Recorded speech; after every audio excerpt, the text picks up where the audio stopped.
when Catherine HOGGLE told her parents she took 2-year-old Jacob out for pizza and returned without him. She said she left him at a friend's house for a sleepover. The next day, she told their father she dropped both Sarah and Jacob at a new daycare in the area, but couldn't remember anything about it. Hey everyone, and welcome back to my channel. Today I have another mystery video. I'm going to try and upload these every single Monday to spread awareness of missing people, share my love for true crime and stuff like that. So if you ever want to see like a mystery video, make sure to stick around for Mondays, because I am going to be trying to keep these a thing as much as I can, because I also upload on Wednesdays and Saturdays as well. So if you ever want to watch my videos, they're the 3 days that I usually upload on this channel. I also vlog on my vlogging channel, which I'll leave down below as well. If you want to go see my daily life at uni and stuff, I study forensic science at uni, so I do a lot of like crime based content in that, so that's where my interest kind of like sparks. So yeah, let's get on with this case. So today I'm here to talk about Sarah and Jacob HOGGLE. Sarah was 3 years old and Jacob was 2 when they went missing. They lived in Clarksburg in Montgomery County in Maryland, and they lived with their parents Troy Turner and Catherine HOGGLE. Sarah and Jacob went missing on September 7th, 2014, so about 3.5 years ago almost to this date. On the day the children went missing, Catherine and Troy took Sarah and Jacob out to their local park. They love to like play in the local park and just take them in the mornings. After their family morning out, they travelled to Lindsay HOGGLE's house, Catherine HOGGLE's mum, and they left the kids there because Troy Turner had to go to work at 2:30. Lindsay HOGGLE lives in a different town. She lives in Gaithersburg in Maryland, and Catherine stayed there with the kids and Troy Turner left for work. Troy Turner is a timeshare sales representative and he works quite long hours, so he went to work at 2:30 and left the kids and Catherine with Catherine's mother Lindsay and the children's grandparents. Whilst Troy was at work, Catherine had told her mother that she was taking Jacob out to get pizza. They both left and she returned 3 hours later, no Jacob, no pizza, just on her own, and said that she dropped Jacob off at a playmate's house and he was going to stay there for a sleepover, which I personally thought was quite strange because I don't remember, like, I don't know, I just don't think sleepovers were a thing when you were like 2 years old. I don't know. I just thought that was quite odd in itself. Sarah and Jacob also had an older brother who was also at the HOGGLE's grandparents' house. Catherine took both Sarah and the older brother back home to their house in Clarksburg. So now that the HOGGLES have got home, Troy Turner returns at midnight, and one thing that he has said to have regretted in so many interviews that I've watched is the fact that he went straight to bed because he was so tired. He skipped his usual routine of going into the kids' bedrooms and saying goodnight to them because he knew they were going to be asleep, and he was just really tired, so he went to bed. But he regrets it so much because the following morning he realises that both of his children are not there. He also realises that Catherine has gone as well, so his partner and 2 children are gone. He has no sight of them until a few hours later. Catherine returns home and states that she has dropped both Jacob and Sarah at a new daycare school, and Troy Turner thought this was odd because she'd never informed him of this, and obviously as parents would go, they would tell each other if they were doing things for their children. So he thought this was very suspicious and he said, take me to the daycare centre. So they got in the car and Catherine drove them from place to place to place, completely avoiding the whole situation until Troy got very, very angry and frustrated and took control of the vehicle himself. He then drove to where she was directing him, and this again is very odd.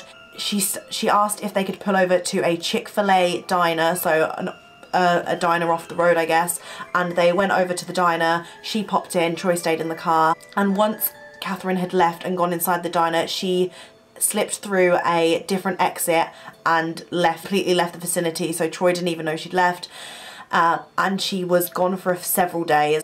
When Troy had taken over the vehicle, he was heading towards a police station, which I think might have triggered Catherine to ask to stop at the diner so she could make a quick getaway, because she'd either done something wrong or needed to fix something that she'd done. I don't really know. And she'd left for several days, and there was only one witness that saw her in this time, and they said that they found someone with the same description as Catherine, with shorter hair, dirt under their fingernails, and missing posters of the 2 children. So obviously Troy goes to the police station, explains the entire situation, and Catherine is gone for several days. She then returns and refuses to speak. She is incompetent, does not give any information to the police about her whereabouts. The only thing she has said to her family and the police is that the children are safe. That is the only statement that she said, which itself is quite creepy and sinister.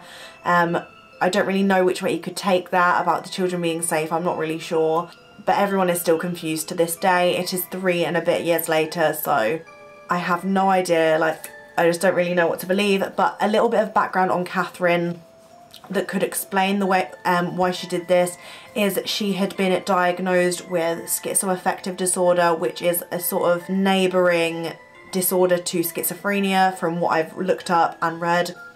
And some of the symptoms include, I think it was hallucinations, behaving irrationally, depression, huge mood changes.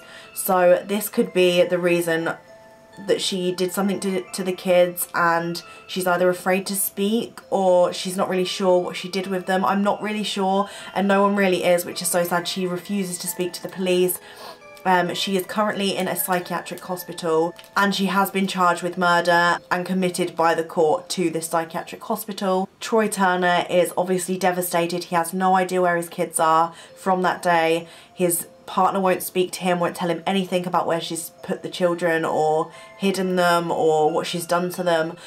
It's honestly awful. I can't even begin to imagine how Troy Turner must be feeling, and my heart goes out to him. I feel so bad. I'm going to insert some clips of him talking about the situation and what where he believes his kids are, what he's thinking. I would hope that they would at least share enough with me to where, you know, I have an idea of where they're going and what's actually happened. Until then, he's continuing to search for 4-year-old Sarah and 3-year-old Jacob. If they are dead, if something terrible has happened, then I do need to know that, obviously.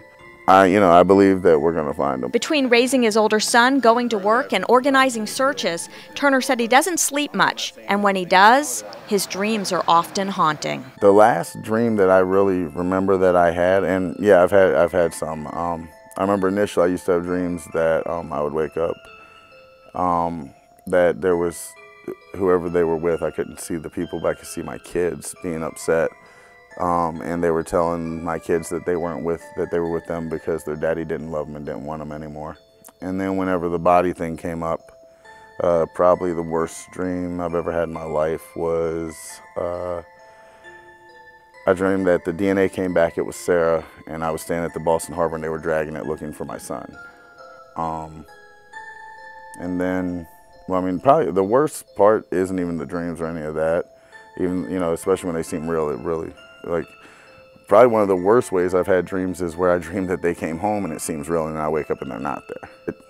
All in all, I mean, like, the worst days of my life would be November 20th, you know, July 3rd, where there's their birthdays and they're not there. So, as you can see, Troy Turner has been handing out flyers, trying to gain maximum exposure from the day that his children were missing. All he wants is to see his children again. I'll put some pictures on the screen now of what the children look like, as the forensic department have put together, like, their DNA profiles of what the children could potentially look like now they're 3 years older. So I'll put these on the screen now in case anyone... This could help anyone, like whoever's watching this. If you live in this state or anywhere in America maybe, these children could be anywhere. We don't know what's happened to them. So I like giving exposure to these sort of cases because it can help people out, and I have so much respect for these families. Honestly, like, the only reason I make these videos is to expose these cases and let people become more aware. They interest me a lot. I love reading up on the case and the theories and all the things behind it. Going back to the case, Lindsay HOGGLE, Catherine's mum, believes that that Catherine herself didn't murder the children. She said she loved her children. She would never do such a thing. She might be mentally ill and not in the greatest state, but she doesn't believe that her daughter had killed her grandchildren. I guess we can move on to the theories now, because there's not like a great deal about the case. All we know is that Catherine took these children somewhere, left them somewhere, and then came back. She has since said that she'd left them with a friend, someone called Erin. All she said was, I left them with a friend called Erin. She changed her story a lot and appears to lie a lot to the police and her husband, not her husband, her partner, and all the people around her. So no one can really trust anything she says, which makes the case even more difficult than it already is. There are only 3 theories I can kind of think of for this sort of case. Number 1 being that Catherine has, I hate saying this, but she has killed her children, and she has somehow disposed of their bodies somewhere, and that is why no one can find them, or she has hidden them somewhere. It's awful to say, but I don't really believe that they're alive, as it has been 3 years and they were so young, so they wouldn't have been able to fend for themselves no matter what came at them. She may have disposed of the bodies somewhere, or she does have them hidden, because now she's in the hospital, she has no way of going to see them if she was trying to hide them from something. Secondly, a lot of people I have read believe that she is faking her mental illness, which again is a stretch, because questioning someone's mental illness or mental state is an awful thing to do, but quite a lot of people and some experts have said that they don't fully believe that she has this disorder and she is putting it on. And I personally don't believe this, because I just don't see how someone could be so sick as to fake a disorder, but people believe that she's doing this so that she can stand trial, and she won't have to go to prison. She can just stay in the psychiatric hospital where she'd prefer that, because the treatment is better there and she won't be as degraded. That's what a lot of people I've read have said. And then the final theory, which is one that I believe could be a possibility, is that someone else is involved.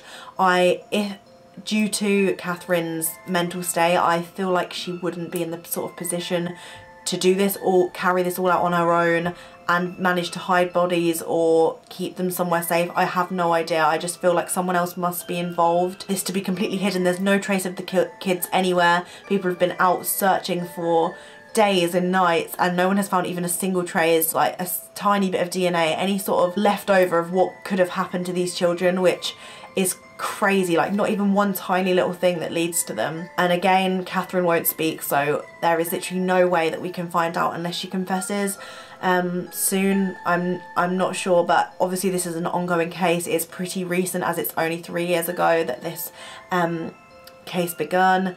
So if anyone knows anything, you know what to do. Go and contact these companies. I'll leave I'm pretty sure there's a website that Troy Turner has created in dedication to the children, and if you find anything you can contact him through there. I'll leave that down below. Thank you so much for watching this video. Let me know if there are any sort of cases you want me to discuss and research and talk about in the comments below. Hit the thumbs up if you enjoyed, subscribe down below if you're new, and I will see you next Monday for another crime video and on Wednesday for a brand new video. Bye!